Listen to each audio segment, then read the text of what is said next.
그 미국 내에 있는 모든 심리학자들이 함께 모여서 세미나를 하게 되어졌습니다. 심리학에 대한 다양한 주제를 가지고 그렇게 발제를 하고 발표를 하고 그렇게 세미나를 하는 과정 속에서 많은 사람들에게 관심을 끄는 주제가 하나 있었습니다. 그 주제가 뭐냐면은 바로 그 맞벌이 가정의 자녀와 그리고 전업주부 가정의 자녀의 학력 성취도 비교라고 하는 그 주제의 발표였습니다. 여러분, 그러니까 이제 부모님이 둘 다 이제 바깥에서 이렇게 이제 직장 생활을 하는 그런 저 자녀들, 그리고 이제 아버지는 밖에 나가서 일하고 어머니는 전업주부로 집에서 자녀들을 돌보면서 이렇게 이제 가르치는 그런 가정의 두 가정의 자녀들을 연구를 했다는 거죠. 비교를 하고. 그랬을 때 학업 성취도, 쉽게 얘기하면 누가 더 공부를 잘 했느냐, 그 얘기죠. 여러분들은 누가 더 조금 공부를 잘했겠습니까? 네, 속으로 잘 생각하시면 될 것 같아요. 네. 근데 대부분 사람들은 어떤 생각을 하냐면 당연히 엄마가 집에 있어서 아이들을 돌보고 학력 지도를 잘 하고 이런 아이들이 좋은 성적을 거두었을 것이다. 그 당시에도 대부분 그렇게 생각을 많이 했었다는 거예요. 근데 막상 뚜껑을 열어서 보니까 정반대의 결과가 나왔다는 거죠. 물론 뭐 다 그렇다는 건 아니지만 통계적으로 훨씬 더 많은 부분이 오히려 맞벌이를 하는 가정의 자녀들이 IQ가 더 높고 그리고 학업 성적이 훨씬 더 좋더라는 거예요. 그래서 왜 그럴까 하고 이제 또 분석을 당연히 했겠죠. 분석을 했더니 대체적으로 맞벌이를 하는 가정의 자녀들이 독립심이 있더라는 거예요. 자립심이 있고, 그러니까 자기에게 주어진 일을 스스로 해나가는 능력이 있더라는 거죠. 그리고 조금 더 나아가서 그러다 보니까 자기의 하는 일에 대한 동기, 그 동기부여가 잘 되어져 있다는 거예요. 내가 왜 이 일을 해야 되는지 그 이유와 목적을 알고 하는 경우가 많더라는 거죠. 근데 반대로 이제 전업주부, 엄마가 집에 있어서 아이들을 돌보는 그런 경우에는 맞벌이 가정의 자녀들보다 자립심이 떨어지더라는 거예요. 왜? 엄마가 옆에서 보면서 안타깝기도 하고 답답하니까 자꾸 해주는 거예요. 그러니까는 이 아이는 그냥 자기는 무능하고 할 수 없고 내가 못하면 누가 다 해줘? 엄마가 다 해주니까 자립심이 떨어지더라는 거예요. 자립심이 떨어지면서 그리고 동기, 내가 이거를 해야 되겠다고 하는 동기도 떨어지더라는 거예요. 왜? 그건 자꾸 그냥 부모가 엄마가 그냥 하라고 해서 하기 싫은 거 억지로 하는 그런 저 상황이 되어지니까 좀 IQ도 안 좋아지고 동기부여도 안 되고 그리고서 자립심도 안 좋아지고, 물론 다 그런 건 아니지만 대체적으로 그런 모습들이 있더라는 거죠. 여러분, 삶을 살아가면서 우리가 내게 주어진 삶을 가지고 무엇인가 내가 이렇게 살아야 되겠다라고 생각을 하고 살아가는 거는요 굉장히 큰 축복이에요. 요즘 젊은이들을 조심스럽습니다마는 내가 왜 무엇을 위해서 살아야 되는지 그 동기가 없어요. 그러다 보니까 삶에 당연히 의욕이 없어지죠. 그래서 우리나라의 교육 전문가들이 왜 지금 우리나라의 젊은이들이 이렇게 되어졌느냐, 이제 연구를 조금 해보니까 지금 말씀드린 것과 똑같은 거예요. 모든 것이 갖추어진 상황에서 호의호식, 표현이 이상합니다만은 그러니까 다 부모들이 오냐 오냐 하면서 키웠거든요. 그러니까 삶에 동기와 의욕이 없더라는 거예요. 그러니까 그게 청년이 돼서도 내가 왜 살아야 돼? 왜?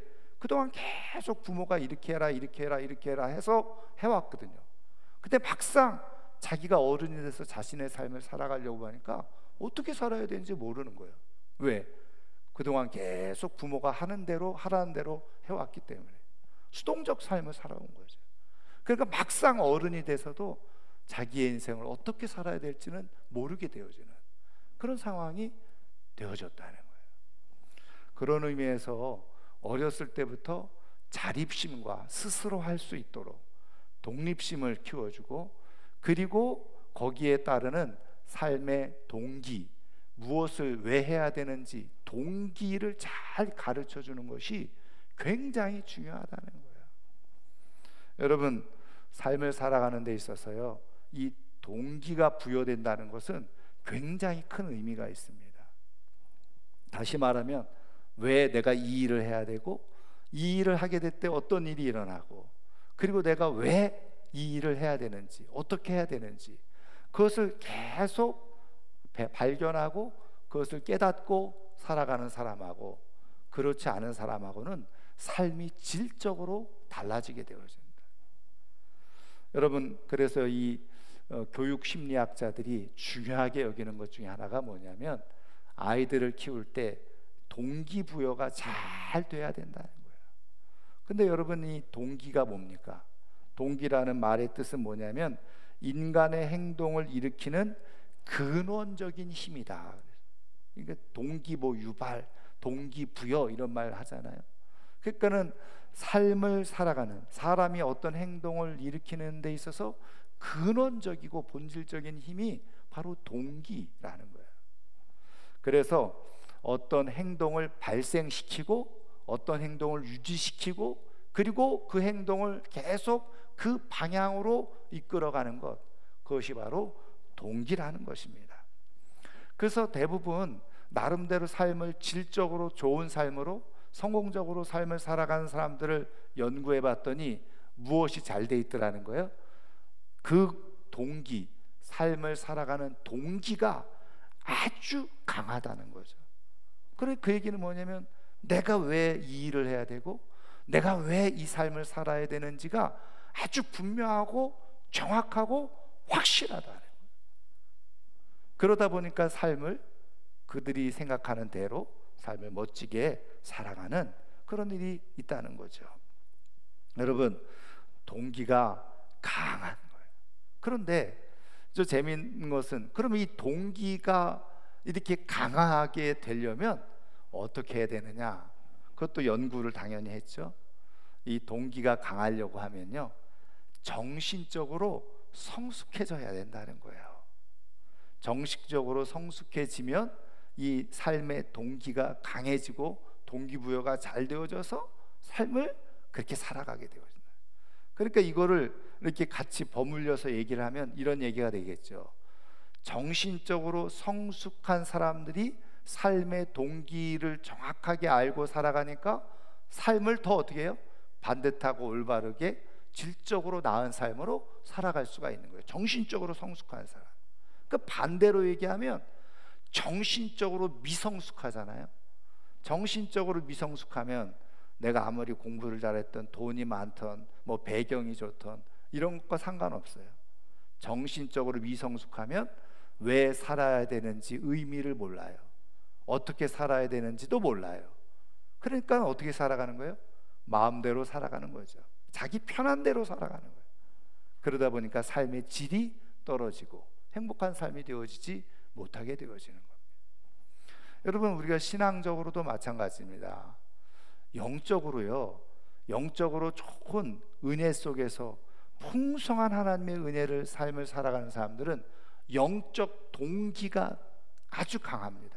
그 얘기는 뭐냐면 내가 왜 믿어야 되는지, 내가 왜 교회를 다녀야 되는지, 그리고 내가 왜 예배해야 되는지에 대한 동기가 확실한 거예요. 정확하죠. 그런 사람들은 이제 영적으로 신앙적으로 성숙해지는데, 그렇게 성숙해질수록 어떻게 해요? 내 신앙적인 삶이 훨씬 질적으로 좋아진다는 거예요. 영적 삶이 풍요로워지고, 그리고 영적 삶이 아주 부요해지는 그런 축복을 얻게 되어진다는 거예요. 자, 그러면 이 정신적인 혹은 영적인 성숙함은 뭐냐, 뭘 말하는 거냐, 그리고 그 정신적으로 영적으로 성숙해지려고 하면 도대체 무엇이 필요하냐는 거예요. 오늘 우리에게 주신 말씀 속에서 우리가 영적으로 성숙하다는 게 뭐냐, 그리고 이 영적으로 성숙하기 위해서 우리에게 무엇이 필요하고, 하나님은 우리가 이렇게 영적으로 신앙적으로 성숙해지는 그런 삶을 살게 해주고 싶으셔서 하나님은 오늘 우리에게 무엇을 말씀하고 계시는가, 오늘 우리에게 주신 말씀을 통해서 한번 살펴보기를 원하는데요. 자, 오늘 우리가 읽은 말씀은 표제어에서도 우리가 볼 수 있듯이 다윗이 부른 시입니다. 기도시이자 찬양시라고도 할 수 있죠. 그런데 오늘 말씀을 통해서 우리가 보면은 지금 다윗이 어떤 상황 속에서 지금 이 기도를 드리고 있는지 우리는 내용을 조금 파악을 하면 충분히 이해할 수가 있습니다. 여러분, 읽어보니까 지금 다윗이 좋은 형편에 있었습니까? 나쁜 형편에 있었습니까? 읽어보면 나쁜 형편에 있었다는 것을 우리는 충분히 알 수 있어요. 한마디로 말하면 굉장히 큰 어려움 속에 봉착해 있었던 상황 속에서 이 기도를 드렸다는 것을 알 수가 있죠. 그래서 학자들은 지금 다윗이 어떤 상황 속에서 이 노래를 불렀나 하고서 이제 연구를 했는데, 뭐 학자들마다 약간의 조금씩 차이점은 있습니다만은 그래도 대체적으로 대부분의 많은 학자들이 어떤 상황 속에서 다윗이 이 노래를 불렀고 이 기도를 드렸나, 여러분, 다윗이 장인 어른이자 이스라엘의 초대 왕이었던 사울 왕에게 이유 없이 쫓기게 되어지잖아요.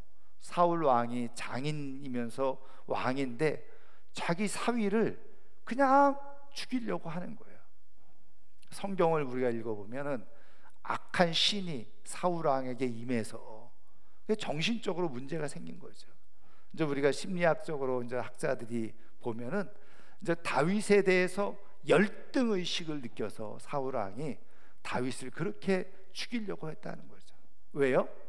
이제 백성들이 다윗이 어린 나이에 골리앗 장군을 물리치고 전쟁에서 승리하고, 그러니까 뭐라고 얘기를 하냐면 사울은 천천히요 다윗은 만만이라, 그런 노래를 사람들이 부르기 시작한 거예요.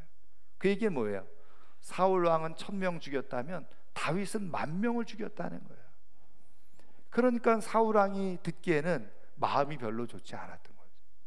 그래서 어떻게 해서든지 다윗을 내 편으로 삼아야 되겠다 해서 자기의 딸 미갈까지 그렇게 아내로 주면서 사위로 삼았지만 여전히 마음이 불편한 거예요.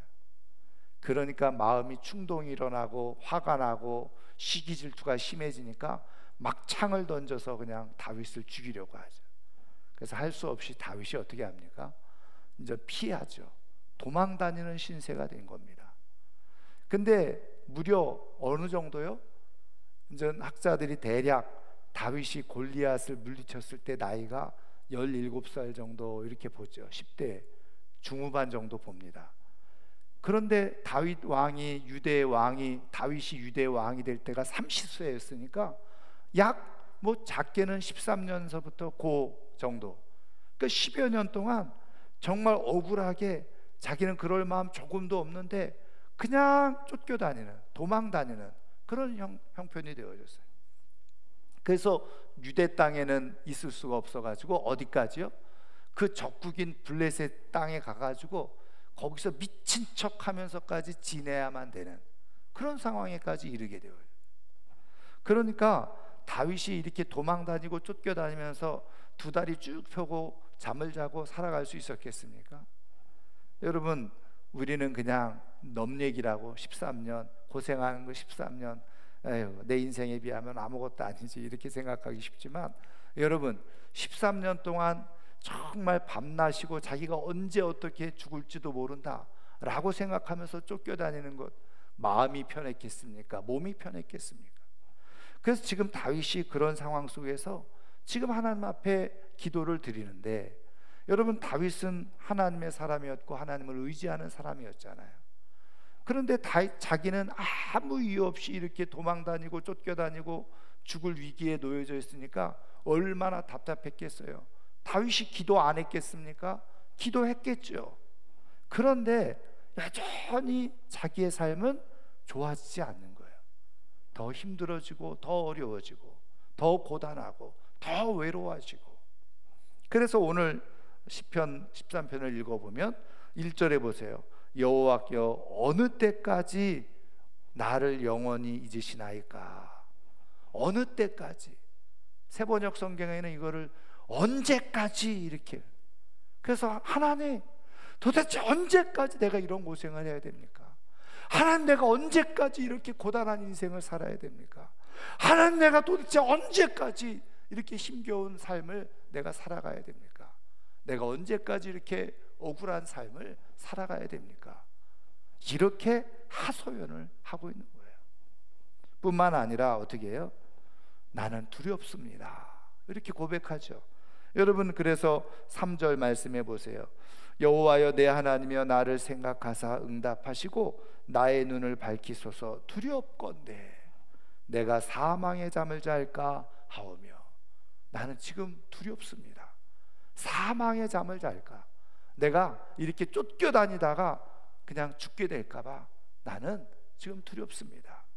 내 인생을 한번 제대로 살아보지도 못하고 억울하게 도망다니다가 반역자라는 오명을 쓰고 이렇게 죽어갈까, 나는 두렵습니다. 또 4절에도 두렵건대 나의 원수가 이르기를 내가 그를 이겼다 할까 하오며. 그러니까 그냥 어느 때까지, 언제까지 하나님 나를 이렇게 버려두시겠습니까? 나는 지금 죽을까 봐 두렵습니다. 이렇게 깊은, 어떻게 보면 고민과 절망과 아픔을 끌어안고 있었던 상황이 바로 다윗의 상황이에요. 그런데 다윗이 이런 상황에서요 반전의 고백을 하는 것을 우리가 보게 되죠. 5절 말씀해 보세요. 나는 오직 주의 사랑을 의지하여 싸우니 나의 마음은 주의 구원을 기뻐하리이다. 우리 번역에는요 요 단어가 빠져 있는데 그러나 라고 하는 말. 여러분, 그래서 세번역 성경에는 그러나 라고 하는 단어를 집어넣었어요. 그래서 여기 5절에 보면 그러나 내가 이렇게 두렵습니다. 내가 이렇게 고단합니다. 언제까지 하나님 나를 이렇게 버려두시겠습니까? 이렇게 깊이, 어떻게 보면 절망적인 상황 속에 놓여져 있었지만 그러나 나는 오직 주의 사랑을 의지하여서, 이렇게 고백을, 반전을 하는 거예요. 여러분, 지금 다윗의 입장에서 지금 하나님께서 이 자신을 사랑한다라고 하는 마음이 느껴지고 있는 겁니까? 느껴질 수 없는 상황이잖아요. 여러분, 하나님이 자기를 사랑한다 하면은 지금 상황이 어떻게 해야 됩니까?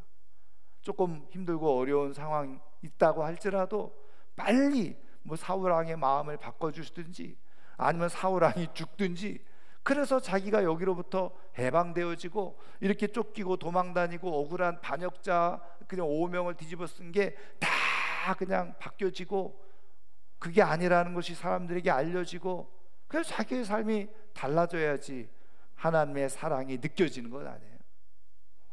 그런데 다윗은 상황이 하나도 바뀌지 않았어요. 그럼에도 불구하고 그러나 나는 한결같은, 세번역 성경에는 한결같은 주님의 사랑을 의지합니다. 이렇게 고백을 하고 있어요. 여러분, 다윗은 지금 이 정말 힘든 상황, 언제 어떻게 자신의 인생이 될지 모르는 깊은 사망의 잠을 잘까 두려워하는 이런 상황 속에서 어떻게 내가 주의 사랑을 의지합니다 이렇게 고백할 수 있었냐. 여러분, 여기에 굉장히 중요한 영적 비밀이 담겨져 있는, 성숙한 사람에게서 볼 수 있는 그런 모습이 여기에서 우리는 발견되게 되어지죠. 그러면 도대체 다윗은 어떻게 지금 이런 상황 속에서 한결같은 주님의 사랑을 의지합니다, 이렇게 고백할 수 있었냐는 거예요. 여러분, 잠깐 힌트를 우리가 받을 수 있는 구절이 어디 있느냐? 3절 말씀 보세요. 3절. 여러분, 3절 말씀은 다윗의 기도지요. 한번 3절을 같이 읽어보겠습니다. 여호와여 내 하나님이여 나를 생각하사 응답하시고 나의 눈을 밝히소서. 두렵건대 내가 사망의 잠을 잘까 하오며. 여기 보면 다윗이 간절히 하나님 앞에 기도하는 것이 있죠. 무엇이었습니까? 나의 눈을 밝히시옵소서. 여러분, 물론 이거는 뭐 그냥 육체의 죽음, 그래서 그냥 눈이 빛이 없어지는 그런 상황을 뭐 표현해주고 있는 말이라고 할 수 있습니다만은, 우리가 정신적으로 이것을 신앙적으로 영적으로 살펴보면 나의 눈을 밝혀달라, 이건 뭐예요? 내가 영적인 눈이 감기지 않도록 영적인 눈을 밝혀서 볼 수 있게 해달라, 그런 뜻이죠. 지금 내가 이런 상황 속에서 내가 이해할 수 없는 상황, 내가 곤고한 상황, 언제 이 문제가 해결되어질지 모르는 이 어둡고 깊은 인생의 터널 속에서 하나님, 나의 눈을 밝혀주십시오. 그 얘기는 뭡니까? 하나님, 내가 하나님을 보게 해주십시오. 이런 기도가 그 안에 있었다는 거예요. 여러분, 지금 모든 것이 힘들고 어려운 상황 속에 있어요. 그런데 다윗은 이 속에서 한 가지 간절하게 기도했던 건 다른 것이 아니었어요. 하나님, 이 깊은 짙은 어둠의 시간에 내 눈을 밝혀주시옵소서. 하나님을 보게 해주십시오. 하나님의 마음을 알게 해주십시오. 하나님의 뜻을 깨닫게 해주십시오. 그렇게 기도를 드린 거예요. 그 기도에 하나님이 응답하셨죠. 그래서 다윗의 영적인 눈이 열려지게 되어진 거예요. 그랬더니 지금 이 모든 상황 속에서 하나님께서 행하시고자 하는 하나님의 뜻과 마음을 비로소 헤아리는 은혜가 있게 되어지죠. 그리고 나니까 지금 이렇게 나에게는 정말 언제 해결될지 모르는 이 깊은 고통과 어려움의 시간이지만, 하나님은 지금 이 순간에도 하나님은 이것을 통해서 나에게 사랑을 베풀고 계시는구나 라고 하는 사실을 다윗은 깨닫게 되어지고 알게 되어지고 경험하게 되어졌다는 거예요. 여러분, 다윗이 그렇게 영적으로 눈이 밝아져서 그것을 어떻게 할 수 있었어요? 여러분, 하나님은요 우리의 인생을 다 지으셨잖아요. 그래서 우리의 인생이 어떻게 해야지 우리의 인생이 복되게 그리고 좋은 삶으로 또 영광스러운 열매를 맺으면서 살아갈 수 있는지 하나님은 누구보다도 잘 아시는 분이 바로 우리 하나님이세요. 여러분, 우리의 인생에 가장 완전한 양육자는 하나님이신 줄 믿으시기를 주님의 이름으로 축원합니다. 근데 다윗이 이것을 통해서 깨달은 것은 무엇이었느냐? 지금 이것이 자기에게는 엄청난 사실은 고통이고 시련이고 아픔이잖아요. 근데 하나님께서 이것을 통해서 자기에게 알려주시는 것이 있다는 것을 발견하게 되어진 거예요. 그것은 뭐냐? 이 고난을 통해서 자신을 영적으로 성숙하게 빚어가시는 그 하나님의 마음과 뜻을 깨닫고 발견하게 된 거예요. 여러분, 뇌과학자들과 심리학자들이 연구를 했어요. 앞서 말씀드린 것처럼 정신적으로 성숙해지기 위해서는 뭐가 필요하냐? 뇌과학자들과 심리학자들의 결론은 뭐냐? 고난이 필요하다는 거예요. 고통이 때로는 필요하다는 거예요. 이게 굉장히 역설적인 말이죠. 그러니까 정신적으로 좀 성숙해지려고 하면 뭐가 필요하냐? 고생이 필요하다는 거예요. 고난이 필요하다는 거예요. 때로는 고통이 필요하다는 거예요. 거꾸로 얘기하면 왜 정신적으로 성숙하지 못하냐? 왜 정신적으로 미성숙하냐? 고생을 안 해봐서 그렇다는 거예요. 고통을 안 겪어봐서 그렇다는 거예요. 고난을 안 겪어보면 절대로 정신적으로 성숙해질 가능성이 별로 없다는 거예요. 그렇게 따져보면 우리 아버지 세대, 부모 세대, 그렇죠? 6.25 겪었죠. 60년대 극심한 가난을 겪었죠. 고생을 겪어보고 고통을 겪어봤어요. 그런데 아세요? 80년대 이후에 90년대 태어난 사람들, 고생은 뭔 고생을 경험을 해요. 물론 개인차가 있겠죠. 그러나 대체적으로 돼요. 나라가 부강한 상황 가운데서 그냥 부모로부터 모든 것을 다 받는 세대였어요. 그리고 또 부모들은 자식 하나 잘 키워보겠다고 어떻게 합니까? 자식들 원하는 대로 막 다 해주잖아요. 그러니까 뭐를 모른다? 고생을 모르고 아픔을 모르는 거예요. 그러다 보니까 정신적으로 나이는 30, 40이 돼도 정신적으로 미성숙한 사람들이 너무 많이 나타나게 되어지는 거예요. 여러분, 뇌과학자들이 하는 얘기가 뭐냐? 여러분 뭐 아시는 분들 아시겠습니다만은 사람이 살아가면서 많은 것을 경험하는데 그 경험은요 우리의 뇌의 후두엽에 그게 저장이 된다는 거예요. 경험한 것, 좋은 경험이든 나쁜 경험이든. 그래서 내가 경험한 것은 후두엽에 저장이 돼요. 그런데 이 후두엽이 있고 앞에 전두엽이 있는데 잘 살아가는 사람들의 특징은 전두엽이 활성화되어 있다는 거예요. 근데 이 전두엽은 뭐냐? 바로 내가 지금 경험했던 것들이 후두엽에 저장되어 있는데 전두엽은 그거를 다시 생각하게 한다는 거예요. 사고하게 한다는 거예요. 그리고 그 전두엽이 잘 활성화되면 생각이 깊어지기 시작한다는 거예요. 그래서 내가 왜 이렇게 고생을 하지? 내가 왜 이렇게 힘들지? 그러면서 그것을 전두엽에서 자꾸 생각을 하게 돼요. 전두엽이 활성화되어지는 것을 뭐라고 말하느냐? 정신적으로 성숙해지는 과정에 있다라고 말한다는 거예요.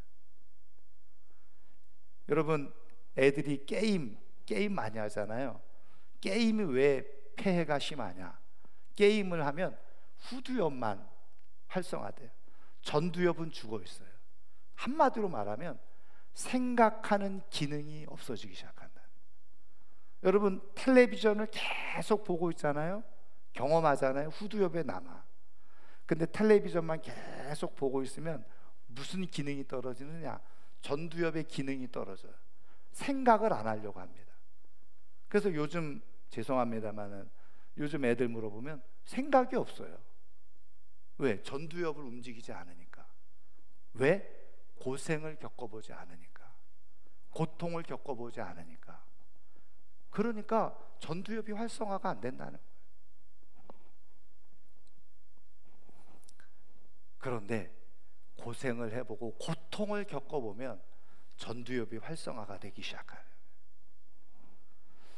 여러분, 제가 어제 설교 준비를 하다가 우리 김미숙 권사님이 목사님 잠깐 말씀 좀 나누고 싶다고, 그래서 잠깐 한 10여 분 잠깐 얘기를 했어요.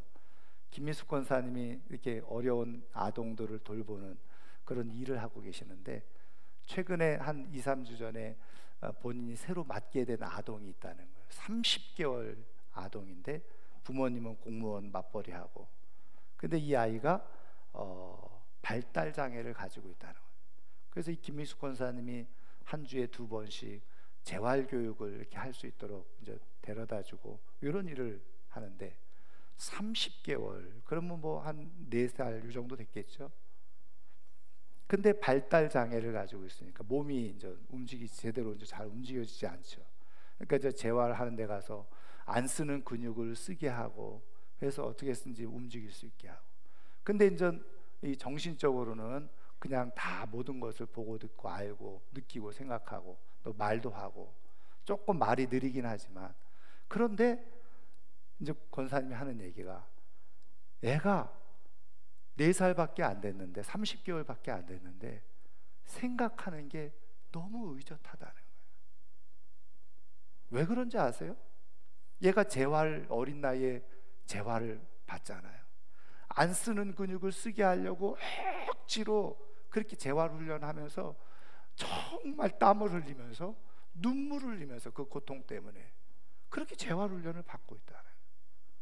그러니까 얘가 전두엽이 활성화되기 시작하는 거예요. 생각을 하기 시작하는 거예요. 어린 나이지만 그래서 생각을 하면서 언어가 달라지게 돼요. 여러분, 하나님은요, 우리를 지으신 분이세요. 우리를 창조하신 분이세요. 그래서 우리의 몸의 기능이 어떻게 움직여야지 우리가 정말 잘 삶을 살아갈 수 있는지를 아시는 거예요. 그렇다면 하나님은 우리 전두엽이 어떻게 활성화되는지를 아시잖아요. 그래서 때로는 필요한 그런 상황 속에서 우리에게 고난을 주시기도 하시는 거예요. 때로는 어려움을 겪기도 하시는 거예요.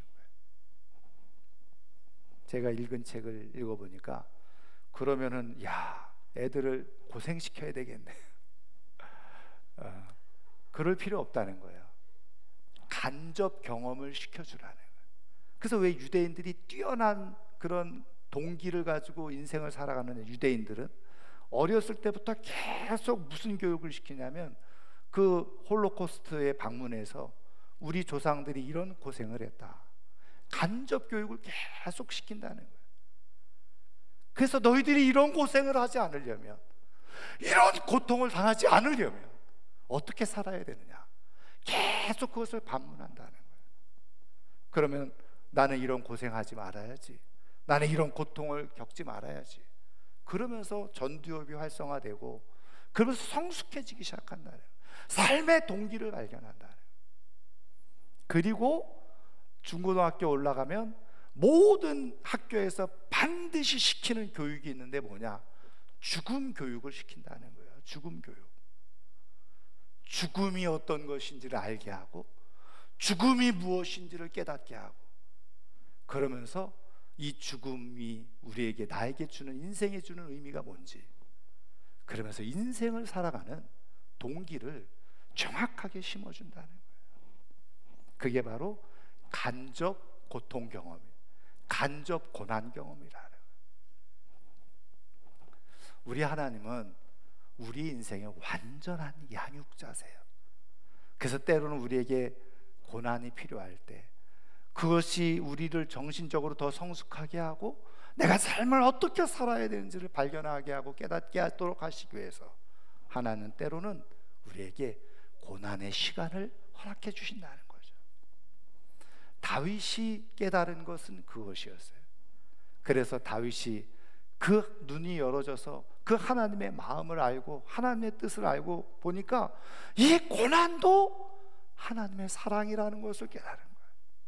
나를 더 성숙하게 하고 나를 더 온전하게 하고 나를 더 믿음으로 끝까지 하나님 앞에 살아갈 수 있도록 하시기 위한 하나님의 장치라는 것, 하나님의 사랑이라는 것, 다윗은 그것을 깊이 깨닫게 되어진 거죠. 여러분, 우리가 잘 아는 삼중고의 고통을 겪었던 헬렌 켈러 잘 아시죠? 보지 못하고 듣지 못하고 말하지 못하고. 그런데 이 헬렌 켈러가 이렇게 얘기를 했어요. 사람의 성격은 편안한 생활에서는 절대로 발전할 수 없다. 사람의 성격과 정서가 편안한 생활 속에서, 우리는 다 편안하면 행복하고 내 삶을 잘 살아갈 수 있을 거라고 생각하는데, 편안한 생활 속에서는 사람의 인격, 사람의 정신, 사람의 성품은 절대로 발전할 수가 없다. 그래서 지혜로운 부모는 자녀들을 어떻게 해요? 힘든 상황 속에서도 지켜보는 거예요. 조금 어려움을 겪도록 내버려 두는 거예요. 왜? 그래야지 정신적으로 성숙할 수 있는 기회를 주니까. 그런데 미련하고 어리석은 부모는 어떻게 할까요? 아이고 안타까워서 넘어지면 가서 그냥 이렇게 바로 세워주고, 그리고 안 되면 자기가 해주고 말이죠. 그런데 나중에 어떻게 해요? 그 아이는 정신적으로 미성숙한 아이로 자라버려요. 나중에 그런 자녀들이 부모에게 칼이 되고 창이 되고 고통이 되어지는. 우리 하나님은 우리 인간을 너무나도 잘 아세요. 인간이 어떻게 삶의 동기를 바르게 갖고 바르게 인생을 살아갈 수 있는지 하나님은 잘 아시네요. 어떻게 바른 신앙 가운데 끝까지 믿음으로 올바르게 살아갈 수 있는지 누구보다도 잘 아시는 분이 하나님이세요. 그래서 때로는 고난을 통해서 우리를 연단하시고, 그래서 우리로 하여금 끝까지 믿음으로 하나님 앞에 살아가는, 그래서 마침내 하나님이 주시는 영광의 열매를 얻게 하시고자 하는 것이 하나님의 뜻이고 하나님의 마음. 다윗은 그것을 깨달았죠. 그래서 여러분 시편 119편 71절에 여러분 시인이 뭐라고 고백하는지 아세요? 고난 당하는 것이 내게 유익이라, 내가 그로 말미암아서 주의 율례를 배우게 되었나이다. 고난 당하는 것이 오히려 유익이다. 그러니까 영적으로 눈이 열려지면요, 내가 지금 이렇게 힘들고 어렵고 고생하는 거, 이게 저주고 심판이고 이게 내 인생을 불행하게 만드는 것이 아니라, 야, 하나님께서 이것을 통해서 나로 더 성숙하게 하고 성장하게 하고, 이것을 통해서 하나님은 나에게 지금도 여전히 한결같이 사랑을 베풀고 계시는구나. 내가 이것을 통해서 나중에 어떤 힘든 일을 만나도 그것을 돌파할 수 있고 넘어서서 끝까지 하나님의 영광에 이룰 수 있도록 하시기 위해서 하나님 지금 내게 이런 고난의 시간을, 어둠의 시간을 주고 계시는구나. 그것을 고백하고 깨닫는 거예요. 여러분, 영적으로 성숙한 사람은 고난 중에서도 자신을 향한 하나님의 사랑을 발견합니다. 그래서 눈이 밝아져서 그것을 보게 되어지고, 그래서 나는 주님의 사랑을 의지하며 살아갑니다. 나는 어떤 상황 속에서도 한결같은 주님의 사랑을 나는 확인하면서 내 삶을 살아갑니다. 이렇게 고백을 하게 되어지네요. 영적으로 성숙한 사람, 신앙적으로 성숙한 사람, 고난 속에서 자신을 향한 하나님의 계획을 깨닫고 하나님의 마음을 알아서 그것이 사랑인 것을 깨닫고 고백하는 사람이 영적으로 성숙한 사람이요, 정신적으로 성숙한 사람인 줄 믿습니다. 그런 사람들이 어떻게 해요? 삶의 동기부여가 제대로 돼요. 그래서 삶을 바르고 온전하고 끝까지 믿음으로 살아가는 역사가 일어나게 되어져요. 그리고 그 끝은 어떻게 해요? 하나님께 주시는 영광을 보게 되어지는 것이죠. 여러분, 때로는 우리의 삶이 힘들지요. 언제까지 내가 이렇게 수행을 하며 살아야 되나, 이런 생각이 들죠. 언제 내 이 고난이 끝나나, 이런 생각이 들 수도 있습니다. 그런데 이럴 때 여러분, 하나님께 집중하시기를 주님의 이름으로 축원합니다. 기도하시되, 하나님, 내가 무엇보다도 이 상황 속에서 이 상황을 바르게 볼 수 있는 영적 눈이 열려지게 하시옵소서. 하나님을 보게 하시옵소서. 하나님의 사랑을 깨닫게 하시옵소서. 그럴 때 보여지고 깨달아지는 역사가 일어나게 돼요. 그러면 내가 마음이, 영이 성숙해지기 시작하죠. 그리고 삶을 어떻게 살아야 될지를 알게 되어지고 삶을 끝까지 반듯하게 살아가는 역사가 일어나게 되어지는 것입니다. 이제 말씀을 마치려고 하는데요, 1953년 미국에서 한 어린아이가 태어났습니다. 근데 이 아이가 태어날 때 엄마의 탯줄이 목을 감았어요. 그래서 무려 18분 동안 호흡이 안 됐습니다. 호흡이 안 되면 어떻게 돼요? 산소가 공급되지 않는 거죠. 그럼 보통 죽는데 이 아이는 기적적으로 태어난 거예요. 기적적으로 살았어요. 그런데 문제는 후유증이 남은 거죠. 그것으로 인해서 뇌에 이게 산소가 공급되지 못했기 때문에 뇌성마비가 된 거예요. 뇌성마비를 앓게 된 거죠. 그래도 부모님이 지극정성을 다해서 잘 보살폈는데 이 아이가 11살 때 아버지가 그만 돌아가시고 말았어요. 그리고 홀로 된 어머니가 잘 잘 사랑으로 돌보는데 이 어머니도 이 아이가 14살 청소년기에 암으로 그만 사망하고 맙니다. 그거 어떻게 하겠어요? 이 아이가 고아원으로 또 주변에 있는 친지들에게 맡겨졌게 되죠. 그러면서 기독교 신앙, 다시 말하면 하나님에 대한 신앙을 기본적으로 가지고 있었는데, 생각은 뇌성마비라도 몸은 잘 제대로 움직이지 못하지만, 말도 어눌하지만 생각은 그대로 살아있거든요. 그러니까 어떻게 해요? 하나님에 대해서 얘기하면 반감이 생기는 거예요. 하나님이 정말 사랑하신다면 나를 왜 이렇게 태어나게 하셨나? 그래, 나를 이렇게 태어나게 하신 것까지는 그래도 내가 받아들이겠지만 왜 사랑하는 부모님을 일찍 떠나보내게 하셨나? 그래서 하나님에 대한 믿음을 가질 수가 없었어요. 원망과 불평만 심해지고. 그런데 계속해서 주변에서 함께 기도하는 가운데서 이 소년이 하나님을 만나게 되어지는 은혜가 있게 된 거예요. 그 예수님을 통해서 하나님의 사랑을 다시 한번 경험하고 깨닫게 되어지죠. 그래서 눈물을 흘리면서 하나님이 나를 사랑해 주시는 것을 내가 깨닫고 믿습니다. 내가 이제 예수님을 믿고 예수님을 위해 헌신하면서 삶을 살아가겠습니다. 그렇게 결단을 내리죠. 말씀드린 것처럼 뇌성마비여서 그의 언어는 어눌합니다. 그런데요, 그가 예수님은 당신을 사랑하십니다, 이렇게 어눌한 말로 말할 때 많은 사람들이 감동을 받는 거예요. 은혜를 받는 거예요. 그래서 그가 하나님의 복음을 전하는 간증자로, 그리고 동기부여 강연자로 인생을 어떻게 살아야 되는지 동기부여를 해주는 그러한 직업을 가지고 그 인생을 살아가게 되어집니다. 그 사람의 이름이 누구냐? 바로 데이빗 링이라고 하는 사람이에요. 한번 제가 사진을 하나 띄워주죠. 데이빗 링, 예, 이 사람입니다. 책을 썼어요. Just as I am, 바로 나처럼. 그의 고백을 담아서 책을 쓴 거죠. 또 하나님께서 좋은 아내를 붙여주셨어요.